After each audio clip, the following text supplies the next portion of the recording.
Welcome to Freedomph, the place where future billionaires come to be awakened. Pablo Escobar is the biggest drug lord the world has ever seen. His name is a synonym for cocaine and Colombia, and today we'll be looking at some of the things you might not know about him. Born December 1, 1949 in NCO, Kia, Colombia, young Pablo decided from an early age that he was destined for greatness, telling people even as a child that someday he will become president of Colombia. In the beginning, he was selling stolen tombstones that he would sandblast to remove the engraving and later resell them. He moved on to contraband with everything he could get his hands on up until one day when he realized the potential of using his smuggling routes to distribute cocaine.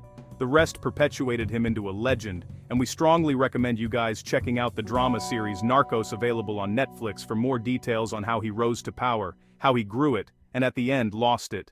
But enough with the intro. Here are some of the things you might not know about him. Number 1. At one point, Pablo Escobar was responsible for almost 80% of the cocaine traffic worldwide. Number 2. Forbes estimated his net worth at around $30 billion, making him the 7th richest person in the world at that time. When the article came out, Pablo's son contacted the magazine, laughing at them, saying they didn't even come close. Number 3. The only thing he saw wrong in what he was doing is the fact that the government considered it illegal, he once said. "I'm a decent man who exports flowers." Number 4. He spent at least $2,500 per month on rubber bands alone just to hold up his cash. Number 5. He had money stashed everywhere in the ground, in cellars, in graves. Just to put things into perspective, a realistic estimation shows that he lost close to $1 billion per year due to natural causes, such as water and fire. Rats ate almost $500 million of his fortune every year. Number 6. While being on the run with his family. At one point, they were stuck in the jungle and he had to burn $2 million in order to keep his daughter warm during the night. Number 7. His biggest fear was extradition for him and his fellow narcos. While on the run, they offered to pay Colombia's entire nation debt, which was $10 billion at the time. In order to call a truce in their differences, the state declined. Number 8. His entire business generated $60 million per day. That's over $20 billion annually. Number 9. He bought a Learjet to bring his cash back to Colombia. It could carry almost $100 million per trip. In addition, he bought an island on the way back so his jet could refuel. He later transformed the island into a paradise for him and his drug. Friends. Number 10. Pablo Escobar was responsible for killing a presidential candidate, a justice minister, an attorney general, more than 1,000 police officers, and 200 judges. Number 11. While he was on the run.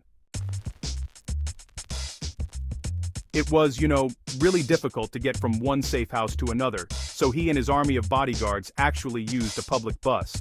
Escobar was even the bus driver himself. Number 12, when Pablo Escobar and his wife first started dating. He was 24, and she was only 13 years old. Number 13.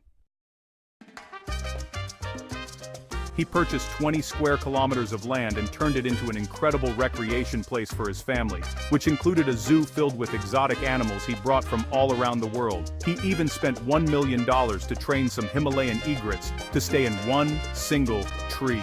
In total, he owned around 800 homes and villas. Number 14, at his children's birthday parties. He used to fill the piñatas with cash instead of candy. Number 15. Pablo Escobar was killed in 1993, and the United States described the incident as the largest manhunt in history. Can you imagine having that kind of money? What would you do with it? Join the conversation in the comments because you watched this till the end. We have a bonus fact for you. Number 16. He liked to entertain himself by pulling elaborate and cruel pranks. One time, he asked one of his men to bring him a cup of coffee, and he put an Alka-Seltzer in his own mouth to create foam. He then accused the man of trying to poison him, while the other man tied him up and pointed a gun at his face for 10 minutes. Hilarious.